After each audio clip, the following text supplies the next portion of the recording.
Hare Krishna. আরকে kitchen and ব্লগে তোমাদেরকে আরেকবার অনেক অনেক স্বাগত। তো আজকে আমরা আছি শ্রী একায়নগড়ি মঠ হাঁসখালিতে, শ্রী চৈতন্য মঠের অন্যতম শাখা।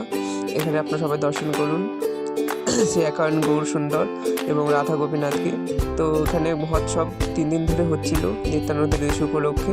তো তার জন্য দেখেন রাতের ভিউটা কত সুন্দর, ওখানে মহারাজা পাঠ কীর্তন করছে আর চার সাইডে কত আলো সজ্জা সজ্জিত হয়েছে মঠ আজকে, মানে এত আনন্দ হচ্ছে না। তো দেখো এখানে প্রায় 6000 লোক প্রসাদ পাবে কালকে। তো তার জন্য এখানে সব সবজি বানানো হচ্ছে। এখানে আমাদের সব মাতাজিরা আছে, সবাই মিলে খুব আনন্দ সহকারে এই সবজি বানাই। আমার এত ভালো লাগে এইসব দেখে না। যেহেতু একাউন্ট মঠটা আমাদের বাড়ির পাশেই, বেশি দূর না, তো ওখান থেকে আমি প্রায় মাঝে মাঝে যাওয়া আসা করি। তো এখানে রাতে এসে নিত্যানন্দ দিবস উপলক্ষে যেহেতু আমাদের ব্রত ছিল, তার জন্য অনুকল্প করছে ওদিকে। আর এই দেখেন এখানে একটা প্রভু নৃত্য করছে, খুব সুন্দর নৃত্য করছে। আমি দেখতে গিয়েছিলাম যে কেমন নৃত্য করছে, দেখে খুব সুন্দর নৃত্য করছে এবং আপনাদের সাথে একটু শেয়ার করে নিই জিনিসটা। তো আপনারা সবাই নৃত্য দর্শন করুন।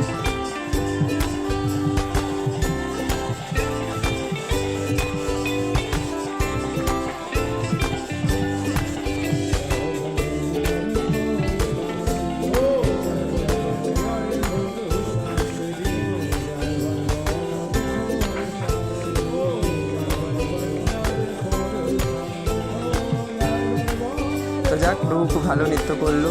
এখন আমাদের কাজ করতে চলে যাই।